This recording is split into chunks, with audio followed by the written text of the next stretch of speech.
업계 안정성에 있어 아파트 건축 사업은 투자자를 포함한 입주자와 사업 주체인 건설사 간의 신뢰가 중요합니다. 단순히 겉으로 보이는 하자를 말하는 것이 아닙니다. 특히 재건축 사업 즉 주택 건설에 앞서 건설사는 안전에 관련해 시민들의 신뢰를 구축해야 합니다. 완공 뒤 수익을 기대하는 예비 입주자는 물론 제3자의 입장에서 사업을 바라보는 시각 역시 중요하기 때문입니다. HDC 현대산업개발은 최근 4년간의 철거 과정에서 여러 명의 인명피해 및 부상자가 발생해 약 10여 건의 행정처분과 수억 원대의 과징금이 부과된 바 있습니다. 또한 현재 책임자 처벌에 대한 재판도 진행 중인 것으로도 알려졌습니다.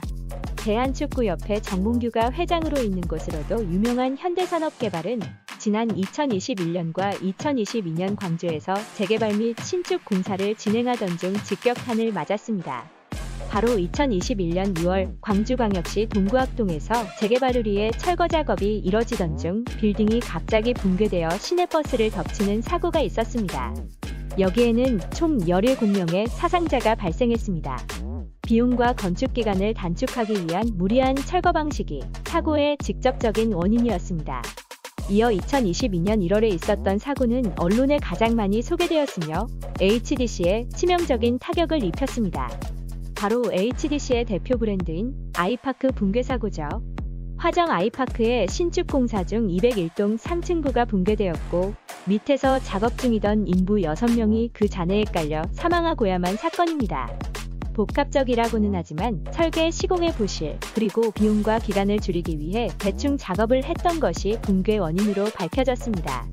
이에 HDC 측은 당시 급격히 추락한 주가와 브랜드 이미지를 회복하기 위해 입주민에게 전면 철거 후 재건축을 약속했습니다.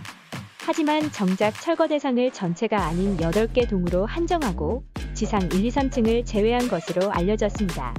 HDC 입장에서는 2027년 하반기에 완공일이 예정되어 있어 공사 기간을 줄이기 위해 철거 대상의 범위를 좁혔던 것으로 보입니다.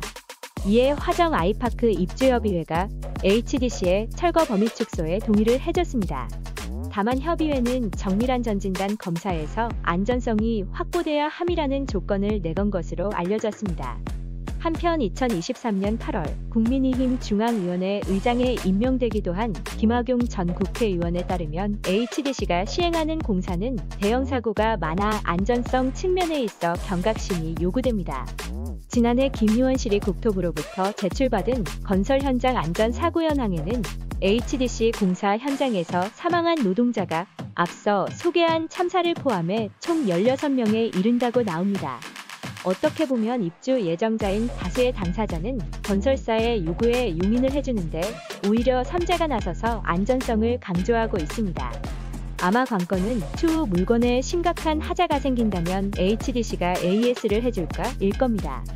물론 몇억 원의 잔금을 치른 결과가 하자 있는 부동산의 소유권을 인정받는 것이라면 너도 나도 기피할 것은 분명합니다. HDC 현대산업개발 역시 앞으로도 시공이나 인적 부분 모두에서 안전 문제가 지속적으로 불거진다면 돈만 밝히고 사회적 책임을 등한시한다는 비난을 피하기 어려울 것으로 보입니다. 지금까지 머리뉴스였습니다.